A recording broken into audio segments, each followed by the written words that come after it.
शान मदीने वारे जो मां किया समाया लफ्ज़न में। मूंखे कहिड़ी ताक़त जो थे मूंखे कहिड़ी ताक़त जो थे मूंखां सारह अखरन में। शान मदीने वारे जो मां किया समाया लफ्ज़न में। जंहिंखे नुबूवत मालिक बख्शी दुनिया जे हर ज़र्रे ते। जंहिंखे नुबूवत मालिक बख्शी दुनिया जे हर ज़र्रे ते।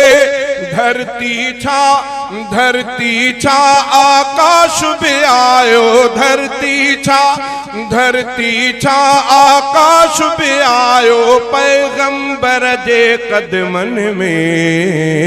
शान मदीने वारे जो मां किया समाया लफ्ज़न में। मूंखे कहिड़ी ताक़त जो थे मूंखां सारह अखरन में।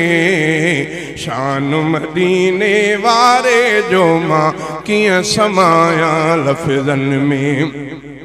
हेठ तॾे ते वेही जंहिं इस्लाम पुॼायो हर पासे। हेठ तॾे ते वेही जंहिं इस्लाम पुॼायो हर पासे। ताक़त हूंदे सूंदे भी जंहिं कोन गुज़ारियो महलन में। महबूब तू चाहे तो तोखे उहद जबल सोनो करे जा। अल्लाह तो मुस्तफ़ा के चए। इमामुल अंबिया तो चए त मुंहिंजा साईं मां मिस्कीनी हाल में खुश रहा भी मिस्कीनन सां। मिस्कीनी हाल में खुश वरी आखिरत में भी मिस्कीनन सां। चई हेठ तॾे ते वेही जंहिं इस्लाम पुॼायो हर पासे। ताक़त हूंदे सूंदे भी जंहिं कोन गुज़ारियो महलन में। शान मदीने वारे जो मां किया समाया लफ्ज़न में। खंदक जी खोटाई हले थी पई। हिकिड़ो साहबी सुवारो मुस्तफ़ा जे अॾो अचे थो। साईं जन जे चेहरे अनवर जी ज़ियारत कंदे अर्ज़ थो करे त या रसूल अल्लाह असां तव्हांजे इश्क ऐं प्यार में सोना असांजो हाल हे आहे जो हिते सुबुह खां वठी खॾ खोटण में शुरू आहियूं। खाई खोटण में सोना मानीअ जी बि परवाह न आहे। बुख तंग कयो आहे त या रसूल अल्लाह मुंहिंजे पेट ॾे निहारियो। उहो साहबी सुवारो चोलो मथे थो करे त उन साहबीअ जे पेट सां हिकिड़ो पत्थर बदिलो। सोना बुख तंग कयो आहे पर इनखे पत्थर सां बंद कयो आहे त जे वज़न कुछ पेट ते हुजे त कम में आसानी थिए। साईं तुंहिंजे इश्क में असां ईअं। इमामुल अंबिया फरमाइनि था त बच्चा माता तूं ईअं चवे त तव्हांजो मुहम्मद पंहिंजे मुंहं सां खाई आयो आहे। पाण करीम जन पंहिंजो चोलो मुबारक मथे करनि था। ॿ नंढा पत्थर मुस्तफ़ा जे पेट मुबारक सां बदिला। जे नबी महलन में गुज़ारे त उम्मत सुभाणे झूपड़ियुनि वारी चवंदी। दुनिया इन्हनि खे चवंदी त तव्हांजो नबी त ऐशन में गुज़ारियो। तव्हां उम्मत कहिड़ी। मुस्तफ़ा जो तड़ड़े ते सुम्हिया पिया आहिनि। पथरणीअ ते सुम्हिया पिया आहिनि। उते गर्मीअ जो मौसम आहे। उते मुस्तफ़ा जे जिस्म अतर खां पघर शुरू आहे। हिकिड़ी अम्मा साइण अचे थी।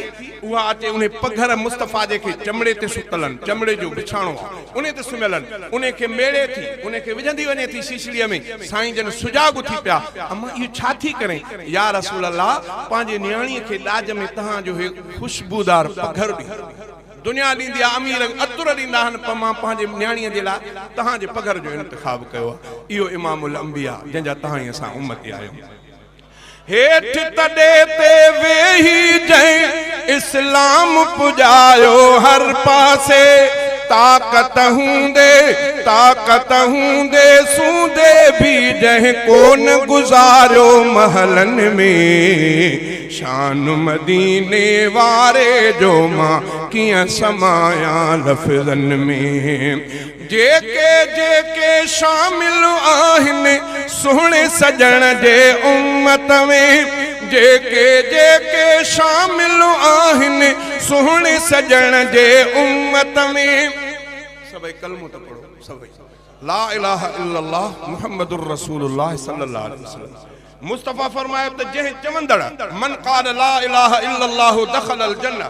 जंहिं चवंदड़ इहे लफ़्ज़ चया महबूब साईं जे ज़बान मुबारक जा अल्फाज़ अल्लाह ताला उनखे जन्नत ॾींदो।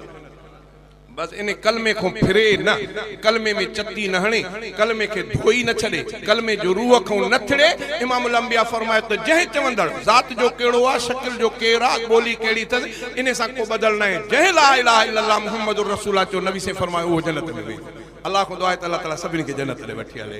जेके शामिल आहिनि सोहणे सजण जे उम्मत में, जेके शामिल आहिनि सोहणे सजण जे उम्मत में। हा हा अहिड़नि, हा हा अहिड़नि माण्हुनि ख़ातिर, हा हा अहिड़नि माण्हुनि ख़ातिर जन्नत आहे बख़्तनि में। शान मदीने वारे जो मां कियां समाया लफ़्ज़नि में। मूंखे कहिड़ी ताक़त जो थे मूंखां सारह अखरनि में। शान मदीने वारे जो मां कियां समाया लफ़्ज़नि में। कोशिश में तरफ़ीक़ में रोटी सईद अक्सर रहंदो आ। कोशिश में तरफ़ीक़ में रोटी सईद अक्सर रहंदो आ। पाक पीरीअ खे सारा है तो वहाँ इन काफ़िन गज़लनि में। शान मदीने वारे जो मां कियां समाया।